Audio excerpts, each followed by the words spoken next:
দল। ইতিহাস জানতে হবে, ইতিহাস জানতে হবে। এই আওয়ামী লীগ ৭২ সালে এই জামাতে ইসলামকে ঘোষণা করেছিলেন। আপনারা সবাই জানেন, শহীদ রাষ্ট্রপতি জিয়াউর রহমান সেই জামাতে ইসলামকে রাজনীতি করার অধিকার দিয়েছিলেন। শুধু তাই নয়, তিনি গোলাম আজমের নাগরিকত্ব ফিরিয়ে দিয়েছিলেন। জিয়াউর রহমানের মৃত্যুর পর সেই অধিকার দল বেগম জিয়ার সাথে বেইমানি করে, বিশ্বাসঘাতকতা করে আন্দোলন থেকে সরে গিয়ে আওয়ামী লীগের সাথে মিলে সেই ষড়যন্ত্রমূলক নির্বাচন গ্রহণ করেছিল। এখন খালেদা জিয়া, দেশনেত্রী বেগম খালেদা জিয়া ক্ষমতা আসার পর সেই জামাতে যে 17টা সিটে বিএনপি নবীন জেলায় তাদেরকে পাস করে এনেছিল এবং 2টা মহিলা সিট দিয়েছিল। এর সাথে সাথে ষড়যন্ত্র করে বিএনপির বিরুদ্ধে আন্দোলন করে 94-95 সালে সেই বিএনপির পতন করানোর জন্য তারা সক্রিয়ভাবে সদস্য ছিলেন। 93 সালে বিএনপির সাথে বেইমানি করে আওয়ামী লীগের দ্বারা প্রভাবিত হয়ে 300 সিটে তারা ইলেকশন করেছিলেন। মাত্র 3টা সিট পেয়েছিলেন, মাত্র 3টা সিট।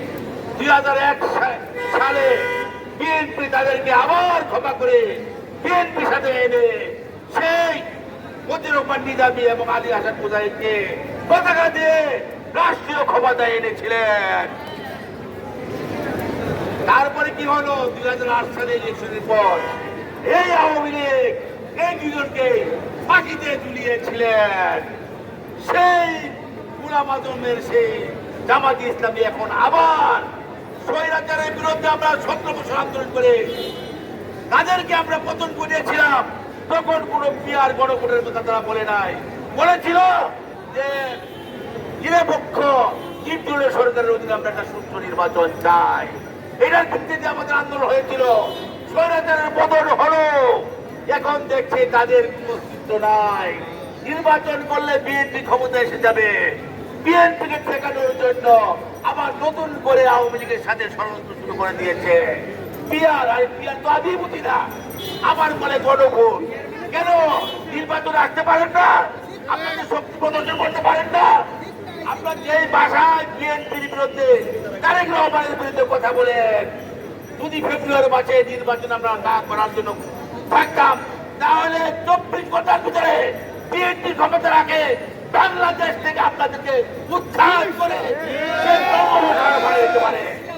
যদি ভবিষ্যতে ফেব্রুয়ারির 12 তারিখে নির্বাচনকে বানচাল করার চেষ্টা করেন, আমরা কথা দিলাম আইনজীবী সমাজ আপনাদেরকে এমন শিক্ষা দেওয়া হবে, স্বৈরাচার পতিত হাসিনাও আপনাদেরকে রক্ষা করতে পারবে না। সাবধান হয়ে যান। ইনশাআল্লাহ আমরা আগামী ফেব্রুয়ারিতে নির্বাচন করে এই দেশের জনগণের ম্যান্ডেট দিয়ে ইনশাআল্লাহ বিএনপি রাষ্ট্রীয় ক্ষমতা আসবে। তাদের বেগম জিয়া ইনশাআল্লাহ।